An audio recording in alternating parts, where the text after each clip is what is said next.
नमस्कार दोस्तों, स्वागत है आपका। आज हम रिकी की कहानी देखने वाले हैं दोस्तों। एक सच्ची घटना है जो उनके जीवन में हुई थी। रिकी ये कहते हैं कि एक दौर जीवन में उनके ऐसे आया था, तब वो तकरीबन 32 ईयर्स के थे। एक दौर ऐसा आया था कि जो अपने जीवन से बहुत ही ज़्यादा परेशान थे और इस वजह से उन्होंने सोचा कि मैं अपने आप को ख़त्म कर लेता हूँ। तो इस वजह से उन्होंने दोस्तों आत्महत्या की कोशिश की। आत्महत्या की कोशिश में उन्होंने जो नींद की गोलियाँ हैं वो बहुत ही ज़्यादा खा ली और उसके बाद वो ये कहते हैं कि उनको कुछ भी समझ नहीं आ रहा था कि आखिर क्या हो रहा है, लेकिन वो एक अलग ही दुनिया में पहुँच गए। उस दुनिया में उन्होंने ये कहा है कि अलग दुनिया में बोलने से अच्छा है कि यह है कि वो कह रहे थे कि जैसे हम समझो आसमान में उड़ रहे हैं एक प्लेन के सहारे, और प्लेन जैसे आगे बढ़ रहे हैं वैसे हम आसमान को जिस तरह से देख पा रहे हैं वैसा ही वो आसमान था, लेकिन पूरा अंधेरा था वहाँ पर। और वो ये कहते हैं कि जैसे वहाँ पर प्लेन नहीं है, हम खुद ही सिर्फ उड़ रहे हैं, ऐसा कुछ वो अनुभव था। उसके बाद कुछ वक्त गया, ऐसे ही वो उड़ रहे हैं आसमान में और अचानक वो कहते हैं कि उनको सामने कुछ एक सफ़ेद बादल जैसा दिखा। वो जैसे जैसे इनके पास आ रहे वैसे वैसे वो कह रहे थे कि वो बहुत ही ज़्यादा बड़ा हो रहा था। और अचानक वो जब उनके पास आया तब पूरा वहाँ पर अंधेरा ख़त्म हो गया और पूरा प्रकाश उन्होंने आसपास देखा। इन सारी चीज़ों में वो कहीं ना कहीं घबरा गए थे और वो ये कह रहे थे कि मुझे समझ नहीं आ रहा था कि मैं क्या करूँ। और बाद में वो प्रकाश ही नहीं था दोस्तों, सिर्फ अंधेरा ख़त्म नहीं हुआ था बल्कि उजाला भी इतना हो रहा था जैसे उनके सामने ही सूरज को लाकर रखा है। और वो ये कहते हैं कि वो एक अलग ही एहसास था, उसको वो समझ नहीं पा रहे थे कि ये क्या है। और वो ये कह रहे थे कि ऐसा अगर प्रकाश पृथ्वी पर हमारे सामने आए तो हम इसको सहन नहीं कर सकेंगे, हम आंखें बंद कर लेंगे या फिर वहाँ से दूर जाने की कोशिश करेंगे। लेकिन इतना होने के बाद भी वहाँ पर उनको ज़रा भी तकलीफ़ नहीं हो रही थी उनकी आँखों को, और वो बहुत ही अच्छे से इन सारी चीज़ों को देख पा रहे थे। एक अलग ही एहसास वो कहते हैं उनको अपने जीवन में ऐसा एहसास कभी भी नहीं हुआ। उसके बाद वो ये हमसे कहते हैं कि उन्होंने अपने आप को मतलब उनका नाम किसी को जपते हुए देखा। जपना मतलब एक बार बार वही नाम दोहराना। तो इस तरीके से उन्होंने किसी को उनका नाम लेते हुए देखा कि रिकी रिकी रिकी रिकी। तो इस तरीके से उन्होंने ये कहा कि कुछ समझ नहीं आ रहा था उनको कि क्या हो रहा है। और उस वक्त दोस्तों उनके सामने एक छवि प्रकट हुई और उस छवि ने उनको ये कहा कि तुम अपने जीवन में कहीं ना कहीं एक अलग ही तरीके से विचार कर रहे हो। जीवन में जो तुम्हें चाहिए वो अगर नहीं मिला तो तुम्हें लग रहा है कि तुम्हारे जीवन में कुछ भी नहीं बचा, लेकिन ये तुम्हारा जीवन नहीं है।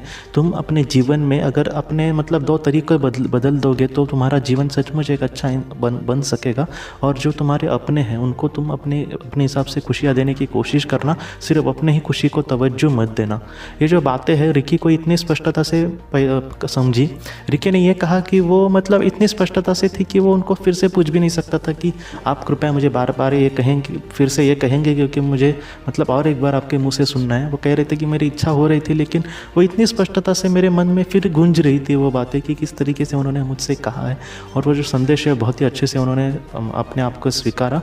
और रिकी यही कहते हैं कि मुझे जीवन का एक दो तरीके बदलने का एक बहुत ही बड़ा संदेश वहाँ पर मिला था और मैंने भी निश्चय किया था कि हाँ मैं ज़रूर ऐसा प्रयत्न करूँगा।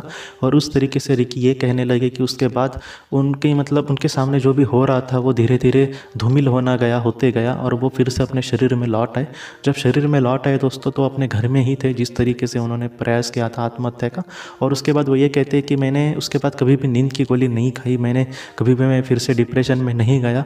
जीवन जैसा है मैंने उसको स्वीकारने की कोशिश की और उसमें भी कुछ अच्छा करने की कोशिश की और आज भी कर रहा हूँ। तो ये जो रिकी का अनुभव है मुझे लगता है कि ये हमें यही सिखाता है कि कोई है हमसे ऊपर जो हम पर ध्यान रखे है, कोई है जो हमसे चाहता है कि हम जीवन को समझे और उस तरीके से प्रयास करने की कोशिश करें। हमेशा हम जो समझते हैं वही सच नहीं होता या फिर वही मतलब वही सच है या फिर वही योग्य है, ऐसा नहीं होता। योग्य कुछ चीज़ अलग हो सकती है। तो उस चीज़ को समझ कर अगर हम जीवन में अपने बदलाव न करने की कोशिश करें, हमारे विचारों के बदलाव करने की कोशिश करें तो वो बहुत ही महत्वपूर्ण घटना हो सकती है उस आत्मा के लिए। तो यही जो कहानी है वो हमें यही सिखाती है कि हमारे जीवन में हम जिस चीज़ को महत्व देते हैं उसको असल में हमें महत्व भी देना चाहिए क्या। या फिर कुछ लोग होते हैं कि जिनके कुछ सपने टूटने के बाद वो खुद टूट जाते हैं, ऐसा नहीं है। ज़िंदगी जब तक है तब तक हमें प्रयास छोड़ना नहीं चाहिए और जितना हो सके विवेक से काम लेकर दोस्तों अपने आप को संभाल कर हमारे परिवार को खुशियाँ देकर जितना हो सके हमारे जीवन में आगे बढ़ने की कोशिश करनी चाहिए। एक रास्ता अगर बंद हो गया तो और भी रास्ते हमारे लिए ज़रूर खुल सकते हैं, बस उस पर चलने का एक प्रयत्न हमें करने की कोशिश करनी होगी। तो इस तरीके से जो कहानी है वो हमें ये सिखाती है दोस्तों। तो आज के इस भाग को लेकर अगर आपके कोई भी सवाल हो तो आप ज़रूर पूछें, जितना हो सके मैं उसका आपको जवाब देने की कोशिश करूँगा। हम अपनी अगली वीडियो में मिलते हैं। आप अपने परिवार का ख्याल रखना। आपका बहुत बहुत धन्यवाद। ज़िंदगी की रोशनी ये एक कंसल्टेंसी है जो ऐसे लोगों को मदद करने की कोशिश करती है जिन्होंने किसी अपने को खोया है या फिर जो लोग अपने जीवन में बहुत ही ज़्यादा दुखी है। जो लोग इस संस्था के साथ जुड़ेंगे उन्हें पास्ट लाइफ रिग्रेशन की ऑडियो, ध्यान करने के लिए 5 ऑडियो, 10 ऑडियो बुक्स और उसके साथ साथ PDF किताबें, मतलब ऐसी किताबें जो मोबाइल या फिर लैपटॉप या फिर कंप्यूटर पर आप पढ़ सकते हैं, ऐसी किताबें उन्हें ईमेल पर या फिर व्हाट्सएप पर भेजी जाएंगी। जो लोग इस संस्था के साथ जुड़ना चाहते हैं वो कृपया इस नंबर पर व्हाट्सएप मैसेज करें। आपका बहुत बहुत धन्यवाद।